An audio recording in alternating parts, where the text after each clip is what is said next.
ലേക്ക് എന്നോടൊപ്പം ശശികുമാർ ഒരു pilot telephone ലൈനിൽ ചേർന്നു. ശശികുമാർ, ഈ സംഭവം ആകെ കാണുമ്പോൾ എന്തായിരിക്കും സംഭവിച്ചിരിക്കുകയെന്നാണ് താങ്കൾക്ക് തോന്നുന്നത്? കൃത്യമായിട്ട് നമ്മൾ പറയുന്ന ഒരു സ്റ്റേജിൽ എത്തിയിട്ടില്ല. അത് ഇനിയിപ്പോൾ DGCയുടെ എൻക്വയറിയും അതുപോലെ തന്നെ ബോയിങ് കമ്പനിയുടെ എൻക്വയറിയും കഴിയുമ്പോഴേ പറയാൻ പറ്റുള്ളൂ. എന്നാലും നമ്മളൊക്കെ ഈ ഫീൽഡിൽ ഉള്ളതുകൊണ്ട് നമ്മുടെ എക്സ്പീരിയൻസ് വെച്ചിട്ട് പറയാം.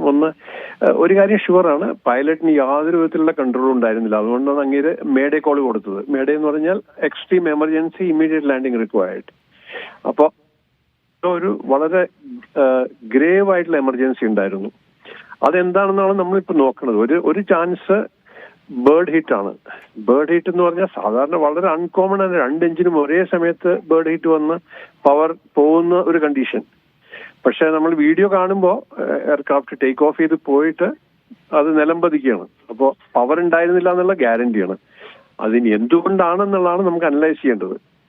എഞ്ചിൻ ഫെയിലിയർ ആണോ, അതോ ഫ്യൂൽ സപ്ലൈ കട്ട് ഓഫ് ആയതാണോ, അതോ ഇനി വേറെ എന്തെങ്കിലും മെക്കാനിക്കൽ ഫെയിലിയർ കൊണ്ട് എയർക്രാഫ്റ്റ് ക്ലൈംബ് ചെയ്യണതിനും ഡിസെൻഡ് ചെയ്യാനായിട്ട്. അപ്പൊ പലരും ആ വീഡിയോ ഒന്ന് പറയുന്നുണ്ട് അതിന്റെ അണ്ടർ കാരേജ് പോയില്ല, അതുപോലെ തന്നെ ഫ്ലാപ്സ് എന്തോ പൊസിഷൻ വ്യത്യാസം വരുന്നുണ്ട്. അപ്പൊ ഒന്നും കൃത്യമായിട്ട് പറയാൻ പറ്റുന്ന ഒരു കണ്ടീഷൻ അല്ല നമ്മളിപ്പോ. ഓക്കെ, ഈ ഫ്യൂൽ ഫ്ലോ കട്ടാവുക പോലൊക്കെ സാധനങ്ങൾ സംഭവങ്ങൾ ഉണ്ടാവാറുള്ളതാണോ ഇതില്? ഇല്ല, ഇന്നേവരെ ഉണ്ടായിട്ടില്ല. കണ്ടാവെന്ന് പറഞ്ഞ ഇപ്പൊ ഇതൊരു മേജർ മെയിൻ്റനൻസ് കഴിഞ്ഞാണ് വന്നത്. പക്ഷെ ഇത് ഡൽഹിയിൽ നിന്ന് ഫ്ലൈ ചെയ്ത് അഹമ്മദാബാദിൽ വന്ന് ഇറങ്ങിയതാണ്. അപ്പൊ എന്തെങ്കിലും അങ്ങനത്തെ പ്രശ്നങ്ങൾ ഉണ്ടെങ്കിൽ അത് ആ ഫ്ലൈറ്റിൽ വരേണ്ടതാണ്.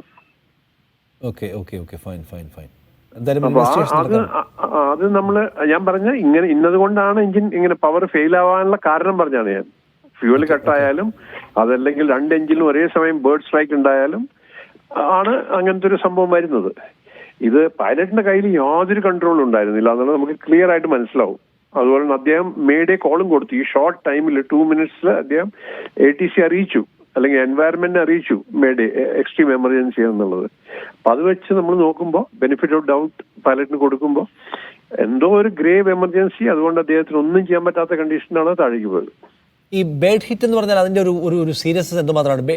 ഇത് എവിടെ ഹിറ്റ് ചെയ്യുമ്പോഴാണ് ഈ പറഞ്ഞ എന്തായാലും ഒരു പ്രൊപ്പലർ ഉള്ളൂ, അതിനകത്ത് ഹിറ്റ് ചെയ്യുമ്പോഴാണോ പ്രശ്നം ഉണ്ടാവുക? ഏത് ബേർഡ് എഞ്ചിനിൽ ഹിറ്റ് ചെയ്ത് കഴിഞ്ഞാൽ എഞ്ചിന്റെ ബ്ലേഡ്സ് ഒരു ചെറിയ ബേർഡ് മതി. കാരണം അത് ഒരു പ്രത്യേക RPM കറങ്ങിക്കൊണ്ടിരിക്കുകയാണ്, അതിനകത്ത് ചൂടുണ്ട്. അപ്പൊ അതിൽ ഹിറ്റ് ചെയ്ത് കഴിഞ്ഞാൽ ബ്ലേഡ്സ് ഇമ്മീഡിയറ്റ്ലി തീ പിടിക്കും. ഓ, ബ്ലേഡിന് തീ പിടിക്കും, അതാണ് സംഭവിക്കുന്നത്.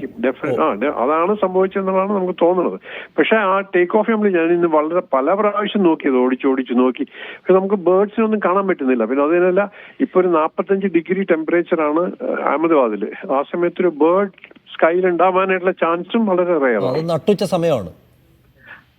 നട്ടുച്ച സമയം 45 ഡിഗ്രി എന്ന് പറയുമ്പോൾ ഏത് ബേർഡിനാണ് സർവൈവ് ചെയ്യാൻ പറ്റുന്നുള്ളൊരു അതൊരു വലിയൊരു ഇഷ്യൂ ആണ്. പിന്നെ നമുക്കിപ്പോ കിട്ടുന്ന ഇൻഫർമേഷൻ അനുസരിച്ച് എയർക്രാഫ്റ്റ് ഒരു മേജർ സർവീസിങ് കഴിഞ്ഞ് വന്നതാണ് പുറത്തേക്ക്. അപ്പൊ അതൊക്കെ ഇപ്പൊ നാളത്തേക്ക് ആവുമ്പോഴേക്കും ഒരുവിധം കാര്യങ്ങളൊക്കെ നമുക്ക് അറിയാൻ പറ്റും.